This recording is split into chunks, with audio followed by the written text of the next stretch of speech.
ছোট লোকের বাচ্চা। এই ছোট লোকের বাচ্চা, তুই কেন এখানে এসেছিস? তোকে তো এখানে আসতে বলা হয়নি। তার দিয়ে ছুটে এসেছে। বাবা, মা, আপনারা এইভাবে কেন কথা বলছেন? এভাবে বলবে না তো কিভাবে বলবে? লজ্জা করে না? বিনা দাওয়াতে এখানে খেতে এসেছিস? জুলি, তুই এভাবে কেন কথা বলছিস?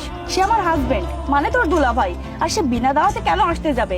বাবা ফোন করে আসতে বলেছে, তাই আমরা এসেছি। আমি শুধু তোকে আসতে বলেছিলাম, এই চাষার বাচ্চাটাকে কেন সঙ্গে করে এনেছিস? বাবা, মা, কিছুক্ষণের মধ্যে তোমাদের ছোট জামা এখানে চলে আসবে। ও এসে যদি দেখে চাষা জামা এখানে দাঁড়িয়ে আছে, তাহলে তোমাদের মান সম্মানই থাকবে না। এই, তোর স্বামীকে নিয়ে তো এখান থেকে চলে যা। আসসালামু আলাইকুম। ওয়ালাইকুম আসসালাম।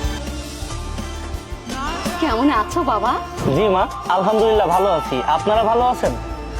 আরে আমি কাকে দেখছি? বড় দুলাভাই যে। কখন এসেছেন? আপনারা ভালো আছেন? আমি ভালো আছি। তুমি কেমন আছো ভাই? এই, তোমাকে না চলে যেতে বললাম, এখনো নির্লজ্জের মতো দাঁড়িয়ে আছো কেন? মা, তোমরা সে প্রথম থেকে কেন আমার হাজবেন্ডের সঙ্গে খারাপ ব্যবহার করছো? সে তো তোমাদের জামাই নাকি? কিসের জামাই? তোর কাছেও জামাই হতে পারে, আমার কাছেও কিছুই না। ও গ্রাম্য খ্যাত চাষা ছোট লোক। মা, আমি আর আমার হাজবেন্ড এখানে এসে ভুল করলাম নাকি? তোমরাই তো আমাদের ফোন করে আসতে বলেছো।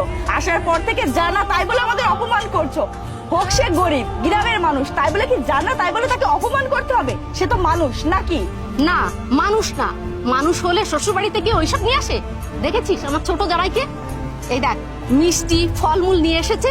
দেখ, তুই থাকলে থাক, কিন্তু এই ছোট লোকের বাচ্চাকে আমি কখনো আমার বাড়ির মধ্যে ঢুকতে দেবো না। ওকে এক্ষুনি এখান থেকে বের করে দে। মা, যেখানে আমার হাজবেন্ডকে অপমান করে এই বাড়ি থেকে বের করে দেওয়া হচ্ছে, তুমি কি করে ভাবলে সেই বাড়িতে আমি ঢুকবো? এই, চলো এখান থেকে। ভাই দাঁড়ান।